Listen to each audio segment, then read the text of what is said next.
Today, the markets are rallying higher on a softer than expected producer price index number or inflation read. Take a look at the stock market pushing higher, the NASDAQ also higher, Russell and the Dow Jones higher.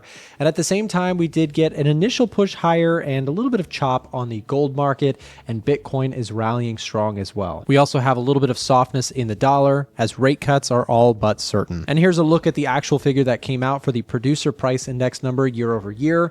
If we zoom in on this, you can see that the forecast for today was another hot reading of 3.3%, but rather we got a lower than expected reading at just 2.6%. This is a big sigh of relief when it comes to the tariff inflation worries that the market has had, and so the market is justifiably pushing higher today. Here's a look at the hourly chart on gold. You can see we did get an initial push higher, moved back lower, and are mostly just trading range bound here following the report. If you've been watching along with my videos recently, you know what I pointed out about inflation readings this week, which was basically that both scenarios still favor bullishness for gold. The reason for this is because if we had gotten a hot inflation print today, people would be worried about stagflation, which is rising inflation and slowing jobs data or economic readings, which is a bullish environment for gold. And if you had a cooler than expected inflation print, that would just escalate the probabilities of rate cuts, which is what we got here today. Remember that rate cuts are bearish for currency, bullish for metals. So does this mean that no matter what, gold is going to continue to drive higher? Well, it certainly feels like that, but the answer is no, because markets are really smart. They already identified this and have been trading gold on the long side prior to today. Remember that markets are always looking ahead. And so with this scenario, which was pretty much a win-win dynamic in my opinion for metals, both of these scenarios favor higher metals prices. While I do think that they continue, a lot of it has already been pulled forward and the market is looking a little bit stretched in my opinion when it comes to gold and silver.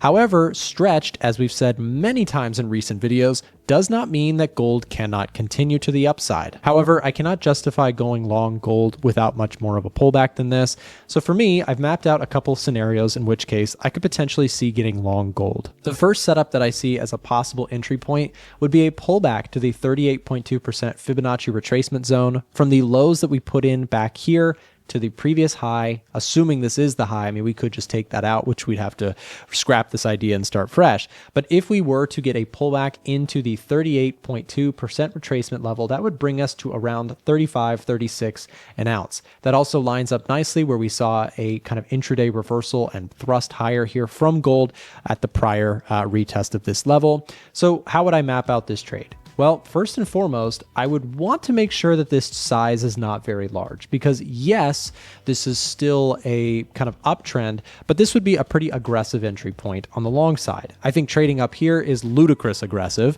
and just not very attractive risk reward profile up at these levels. Sure, you may get the kind of continuation move, but I think the better risk reward profile would be to wait for some sort of sell side move and then looking for a retracement buy to see if I can catch a continuation play. Although you can see I have a take profit on the trade. If you know my channel well, you know I prefer to trail stops on trades that are running, so I would not use a strict take profit order. If this entry point were to completely fail out, as long as we still have a strong fundamental reason to be long gold, which I'll talk about in a second attempt would make sense for me around the 34.28 level or so on the spot price of gold. Marking out this level of support, I would go ahead and look for a possible long with a stop loss just a little bit below structure. And again, looking for the bigger picture to continue to the upside.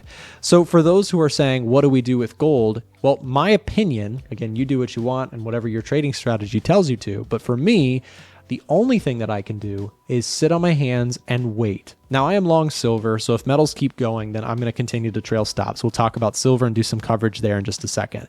But I am not an advocate for buying in these levels, but I'm also definitely not an advocate for selling these levels because as we've done in many videos, in the last few months, anytime you've gotten these really overextended readings on gold, for the most part, they've actually been better buying opportunities than selling opportunities because this thing is in a massive fundamental and institutional buying driven uptrend. In a second, I will show you more details about that. So these are two trade ideas that I have on gold that are not setting up right now, but will keep in my back pocket and continue to monitor as long as we get a good fundamental reason to buy those pullbacks. Let me show you what I mean. So cooling inflation is definitely a positive catalyst for gold because it means the Fed is more likely to cut interest rates. And we still see gold getting a very bullish reading within the EdgeFinder. And if you don't know what the EdgeFinder is, or you're newer to the channel, this is essentially a software product that scans sentiment data like institutional buying and selling, technical data like moving averages and trending factors, and economic data, which is things like inflation, jobs data, and economic growth. It scans all of these things with the sole goal of scoring them and actually helping to find opportunities that look that have more confluence behind them. When we look at the US economic heat map, what we see here is something kind of interesting. We have jobs data, which has come in very poor, as illustrated by our jobs gauge stuck on 0. Essentially, most of our data points have come in worse than expected. And inflation ticking lower here today is very bearish on the dollar. In fact, you can see our USD gauge here is really, really low score right now, suggesting that most factors continue to support dollar bearishness. For this reason, when looking at the economic heat map, this favors gold upside. But this is not the only thing. We've also been talking at length on the channel recently that the net institutional activity on the dollar has been very bearish. You can see here over time that institutions have been accumulating a larger and larger short position on the US dollar. At the same time, gold has continued to see strong institutional buying over the last year and a half. Tracking this data can make sure that we are aligned with the most powerful forces in markets, which are the economy, the Fed, and of course, institutional activity. So there is no reason for me to look for short opportunities on gold. Is it stretched? Sure, but people have been whining about that for weeks now, and gold continues to push higher anyways. The path of least resistance for me is to wait patiently for dips. If they occur, those are buying opportunities, in my personal opinion, and I'll manage risk in case I'm wrong. And a similar picture is being painted on silver, which I am still long and have caught a pretty good move here, specifically off of the 4-hour chart where I placed this trade. Price pulled back into this 38.2% retracement level. I was able to buy into that with a strong reading on the EdgeFinder. I felt that I had a good risk reward profile, and this trade has gone off to the races. Here's my updated P&L on the trade where I traded SLV. I'm up $16,300 at the time of recording this video. But because I'm showing you a winner, let me make sure to also show you a losing trade that I have, which is my Bitcoin short position, which I'm down about $1,000 on today, and will likely lose money on this trade. By the time you see this video, it is very likely that I will have been stopped out of this short idea that I had on Bitcoin. So I just want to make sure that, when I'm showing you my trades on YouTube, I do my best to show both the wins and the losses. And this Bitcoin short definitely was not a good trade. Well, actually, I take that back. It was actually a perfectly fine trade. It just didn't result in a profit. And there is a difference between thinking a good trade is one that results in profits and a good trade is one where you stuck to your rules. I had a reason for taking a short position on Bitcoin. It just didn't work out. And I, again, will take a controlled loss and move on to the next trade. In order to find trades like the silver trade, I have to have trades like the Bitcoin trade. This is something that new traders oftentimes struggle with. You don't get to have the good trades in trading without going through drawdowns, losing streaks, and losing trades. And to find good trades, it is critical to me that I align as many possible things in my favor as I can. The EdgeFinder, what it ultimately helps traders to do is to scan the macro, to scan sentiment data, and of course to scan the technical data to get a total view and setups ideas for my daily trading. And if you don't have a copy of the EdgeFinder, now's your chance to get it for a huge discount. We're offering 40% off for a limited time this week only, which is ending on Friday. If you do not have a copy of the tool, now is your chance to start bringing your trading to the next level by scanning macro, sentiment, and technical data in a out-of-the-box tool that helps you to do this. Most traders focus solely on technical analysis, and the challenge with that is that you may be missing the bigger picture, which is trying to figure out what is the Fed, the biggest money printer on planet Earth, likely to do next, and what are institutions doing with their money, as well as what is the economy signaling for the road ahead. These are driving forces in markets, and without the right tools, it's understandable why most traders don't want to look into that. It's very complex and very hard to make it actionable. tool. With a tool like EdgeFinder, you can scan a wide arrangement of markets looking for setups that have high conviction. So don't miss your chance. Get 40% off using the link in the description down below. And if you use the first link in the description, you can actually get an extra 5% off by speaking directly with a member of our support staff. Just let them know you were watching the video today and heard about the 45% off discount. It is a one-time payment to get access to the EdgeFinder, and they can get you that extra discount as well as answer any questions you have about the tool. Stocks initially pushed higher here off of this morning's producer price index number, although I do think we're having a little bit of a reversion here, not necessarily because the market is, going to completely fall apart, but rather because tomorrow we still have the CPI number, which is of course a very important statistic that will also come out, which could either solidify the inflation cooling story that we got from producer price index numbers today, or nullify them. So yes, we had the producer price index number come in cool, but the market may be saying, well, you could still get a hot CPI, so let's be careful and wait for the data to drop. In fact, of the indices, I still have preference towards the Russell 2000 index. This is a less AI-centric or less technology-focused index. And the reason I am interested in that is because I do think that the AI story, while I am very bullish on AI in the bigger picture, I do worry that a lot of these companies have gotten very expensive and that any sort of slowdown in the economy could really put those at risk. Now, the Russell, of course, also could be put at risk, but I think that the rate cut story is more favorable to the Russell. So if we were to see a pullback, this actually lines up nicely on the EdgeFinder with a possible buy the dip opportunity. You can see Russell is actually getting a bullish signal, although a slight one with just a +5 on the EdgeFinder at this time. This is one that I'm watching. And noticeably, a lot of euro pairs are getting bearish readings on the EdgeFinder. Let's take a look at what's going on there. You can see some of the data has been coming in a little bit soft, like services PMIs, which missed expectations, retail sales numbers, which also missed expectations, some slightly higher than expected inflation, both on the consumer price index and the producer price index numbers, and overall a bit of a mixed picture for the euro, but a negative one for European stocks. Well, I've been doing my back testing, I've been trading for a while, I'm finally qualified to get a payout. Let's do it.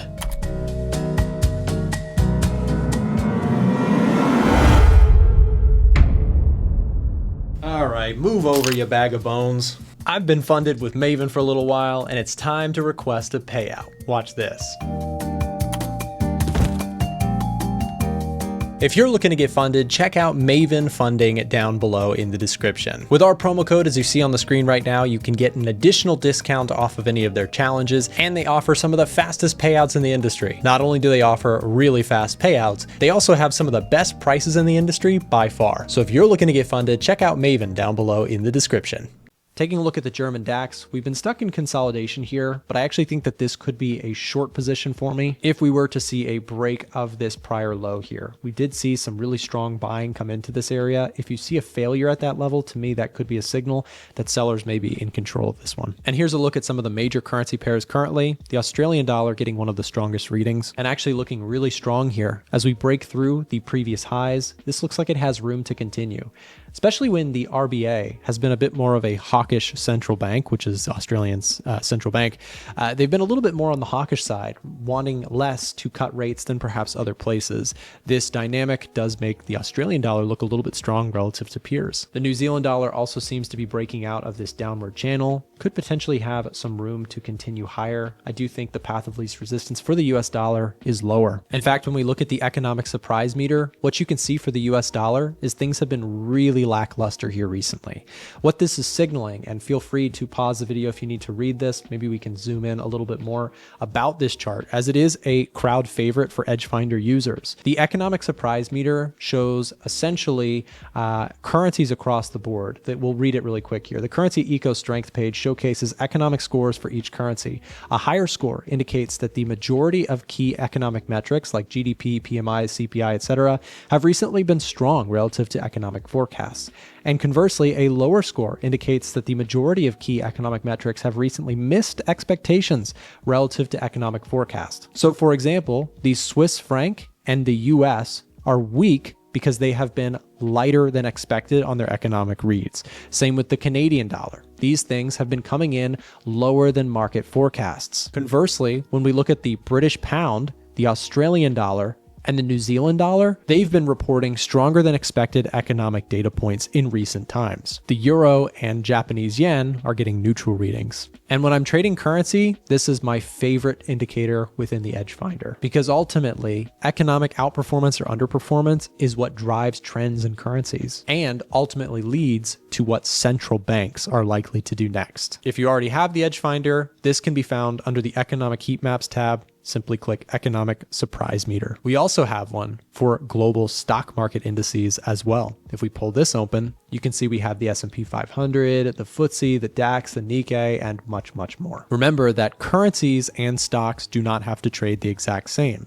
A currency can be weak at the same time that that same region's stock market can be strong. Specifically, inflation is a diverging thing. So if you're talking about inflation being hot, that is not great for stocks, but great for the currency.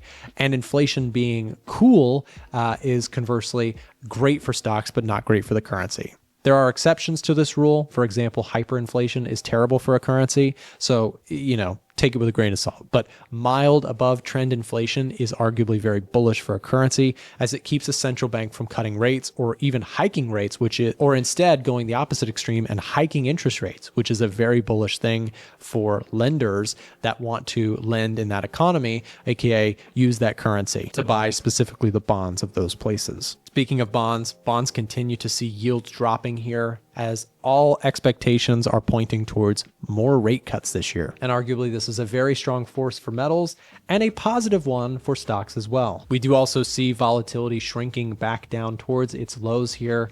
Really not a lot of expected move in markets at this time. Oil prices also seem to be finding a little bit of support here around the 62.50 level. This is, of course, WTI. I'm very neutral on oil at this time, but do think that there is some downside pressure in the bigger picture if we do see the economy continue to slow. Remember that strong economies demand oil and weaker economies demand less oil. Taking a look at dollar CAD, also getting a bullish reading. The Canadian dollar has been so weak. I don't know if you guys have been watching the CAD. Canadian dollar has been very, very weak. If you're bullish on the dollar, this would be the one. Like, I'm not really super bullish on the dollar, so I'd be cautious with this, but it could be a nice hedge to mix in if you have a bunch of dollar shorts. I like this idea, right? So watching for a breakthrough 1.3857. Let's see it. That would be a possible pullback and move higher. What's the lowest time frame you go to? Probably the 1 hour chart. I'm not a day trader. I'm a swing trader. I look for bigger moves based on macro. No shade to day traders. I personally think it is much easier to swing trade, and I know a lot of traders. I've had the honor and the pleasure of working with a lot of traders in my career, and again, day traders exist. Profitable day traders exist. I just know a lot more swing traders. Anecdotally, from my experience in the industry, I know a lot more profitable swing traders than day traders. Again, not saying you can't be a profitable day trader. I think it's just personally, more people have more success with higher time frames than lower time frames. That's my opinion. If you disagree, all good. There's many different ways to do just fine in markets. There's a lot more ways to mess up markets bad. So whatever you do, beyond time frame, more important than anything is having a statistical edge and having good sizing on your trades. That is ultimately the most important things. All right. Chinese stocks, really quick, just going to take a look, see what's going on overseas there in the Far East, what's going on with the Chinese stock market.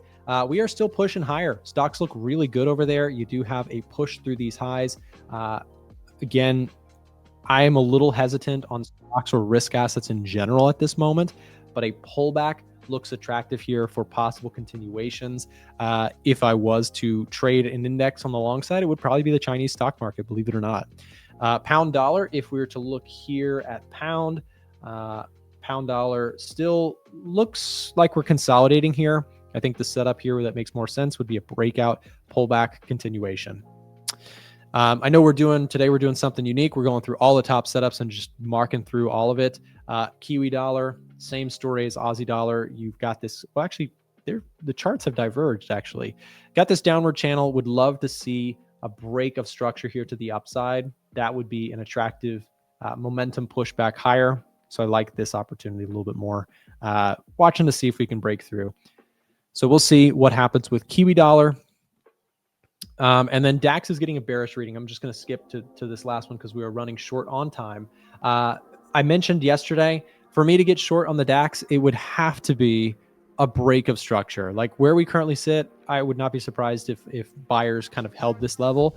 For me to get short on the DAX, I would need to see failure at that critical level of support that we saw back in August. If you get that kind of move, there might be a short setup that makes logical sense. If you think Europe is slowing at all, that could be something to keep an eye on. If I take a look really quick at the EU economic heat map, European stocks are looking rough here, as you do have some stickiness in inflation data. You also have lackluster growth metrics. So yeah, I'm not a huge fan of bullishness on the DAX at this time.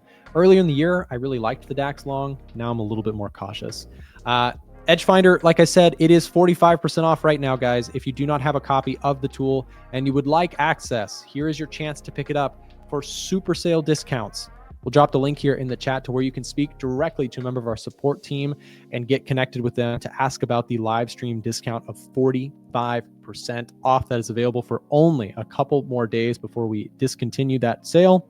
Take advantage of it, get 45% off. I hope that video was helpful to you, and I also wanted to make sure to share our Telegram channel with you. Every day we are posting up chart markups and analysis and in-depth breakdowns of what's going on both fundamentally and technically in the markets. We also drop bonus videos in the Telegram channel, so don't miss out. Come join our Telegram channel. The link is in the description down below. Have a great rest of your day.